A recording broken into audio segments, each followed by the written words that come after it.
ஆண்டவராகிய இயேசுவின் நாமத்தினாலே இந்த காலை வேளையில் கூட உங்கள் யாவரையும் வாழ்த்துகிறேன். கர்த்தர் உங்களை ஆசீர்வதிப்பாராக. இந்த நாளிலே கூட யோபு புஸ்தகம் 42 அதிகாரம் 10 வசனத்தை கூட வாசித்து தியானிக்கலாம்.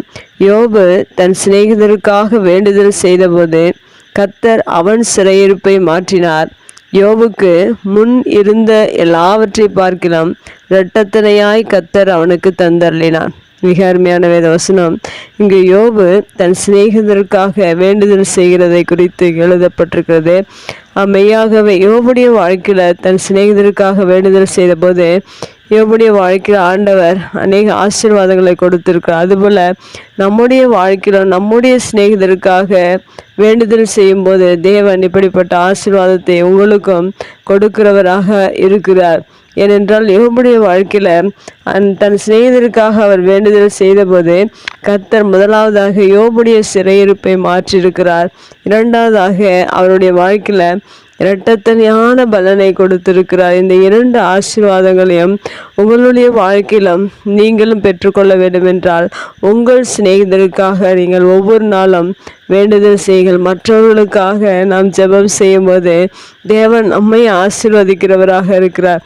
இன்று அநேகர் தன்னுடைய காரியங்களுக்காக தனக்காக மாத்திரம் ஜெபம் வேண்டுதல் செய்து கொண்டிருக்கிறார்கள். ஆனால் யோபு அவருடைய வாழ்க்கையில் தன் சிநேகிதருக்காக அவர் வேண்டுதல் செய்தார். ஆனால் அந்த சிநேகிதருக்காக வேண்டுதல் செய்து எப்படிப்பட்ட சூழ்நிலையில் அவர் இருந்தார் என்றால் மிகவும் வேதனை, எல்லாவற்றையும் இழந்த சூழ்நிலை, தன் குடும்பத்தை தன் பிள்ளைகளை எல்லாவற்றையும் தன்னுடைய எல்லா ஆஸ்திகளையும் அவர் இழந்த சூழ்நிலையில் கூட தன் சிநேகிதரை சிநேகித்து அவர்களுக்காக வேண்டுதல் செய்திருக்கிறார். எப்படிப்பட்ட அன்புடைய அந்த சகோதரர் யோபு அவருடைய வாழ்க்கையில் தன் சிநேகிதருக்காக வேண்டுதல் செய்கிறார் என்பதை நாம் வேதத்தில் அறிந்து கொள்ள முடியும். அதுபோல் நம்முடைய வாழ்க்கையில் எத்தனை வேதனைகள் எத்தனை துன்பங்கள் நம்மை சுற்றி இருந்தாலும் நாம் மற்றவர்களுக்காக வேண்டுதல் செய்வது மிக அவசியமான ஒன்று.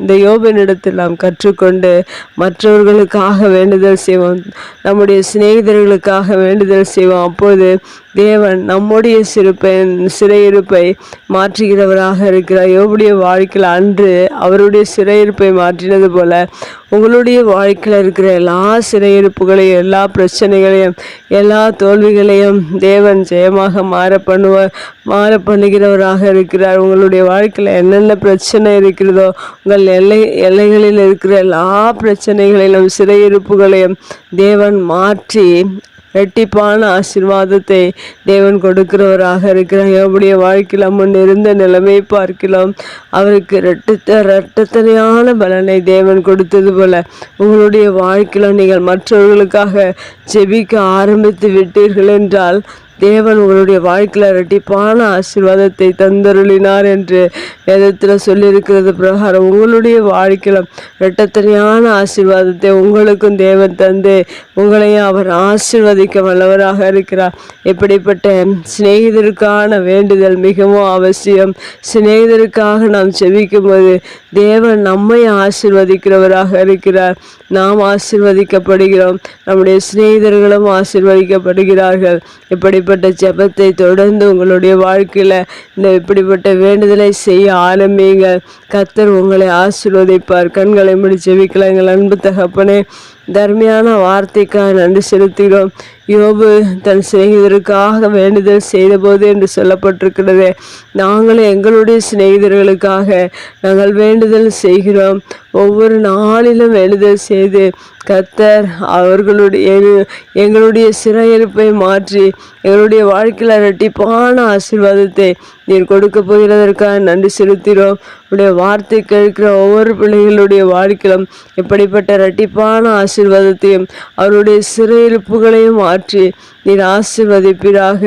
தொடர்ந்து யோபை போல நாங்கள் ஒவ்வொருவரும் தன் சிநேகிதருக்காக எங்களுடைய சிநேகிதருக்காக ஒவ்வொரு நாளும் விண்ணப்பம் செய்ய நீர் இந்த வார்த்தையின் மூலம் எங்களுக்கு கற்றுக் கொடுத்த இந்த ஆவிக்குரிய ஞானத்திற்காக நன்றி செலுத்துகிறோம். தொடர்ந்து எங்களை ஆசீர்வதிங்க, நடத்துங்க. இயேசுவின் நாமத்தில் ஜெபம் கேளும் நல்ல பிதாவே, ஆமேன்.